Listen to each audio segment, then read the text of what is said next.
It's been a day of honor, of remembrance, of coming together in our city. Thousands of people, many in uniform, others just touched by the sacrifice, say goodbye to firefighter Daryl Gordon. Because he lives in every last one of us, because he touched every last one of us. I love you, Daryl, and you're never gone in my heart. He lost his life last week in the line of duty. Today, from the firehouse where he answered the final call to the long procession to his final resting place, tribute after tribute for a fallen hero. And today was a farewell fit for a hero, and there is not a better word to describe Daryl Gordon. He died doing what he loved. His boss, Cincinnati Fire Chief Richard Braun, was there when Gordon fell down the elevator shaft at the Madisonville apartment building. And since then, he's had to balance running the department while helping Gordon's family and making sure today was a proper send-off for his friend. Angela Ingram sat down with him exclusively tonight for his perspective from the beginning to the end. Angela? Well, Rob, the chief walked here to the firefighters' memorial this evening to share his perspective with us, and he says what happened to Daryl Gordon is something that no fire chief wants. That is the loss of a brother or sister on his watch. Inherently, it's a dangerous job. They continue to do that job while putting that in the backs of their minds, and he's continued to run this department while honoring Daryl Gordon. It's like we're not normal. People are running out of a burning building. We're running in a burning building. The morning Daryl Gordon responded to the fire that would ultimately take his life, Chief Richard Braun got ready for work as usual. Listening to the radio, his wife told him the apartment fire in Madisonville had reached 2 alarms. We have a firefighter down. And the leader of Cincinnati's fire department rushed to the scene. It's the one thing any chief doesn't want to have happen on his watch. It's the one thing when I came down here that I didn't want to have happen, and this was it.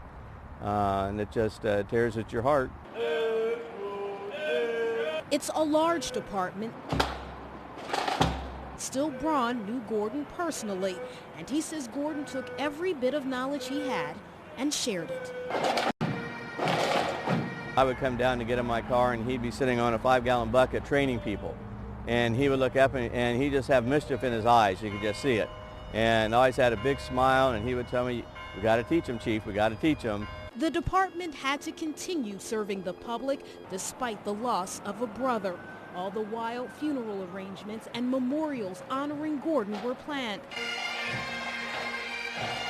And today, a huge showing of just how much people care. The chief says this is a fitting tribute to a man who gave his life to save others. There were little kids that were dressed up in firefighter outfits, waving an American flag. People have written signs. People were crying all the way along. And that was very moving to see that the citizens that we serve really appreciate what we do. He was a good family man. He was a good firefighter, and he was just a good man, period. And I think that's how he would want to be remembered.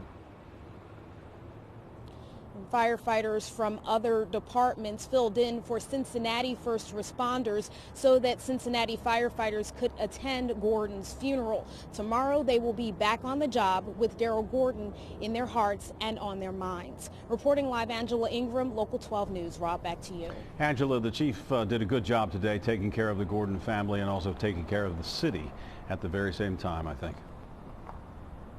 When you think about how big our city is and we listen to those runs in the newsrooms, the fires, the heroin overdoses, the shootings, and everything that they deal with on a daily basis, such a huge responsibility on his shoulders. But one of the things we shared today with him was he said it's the power of the human spirit. When they saw all of the people who came out today, that was such a huge part of their healing process. Very well said. Angela, thanks very much.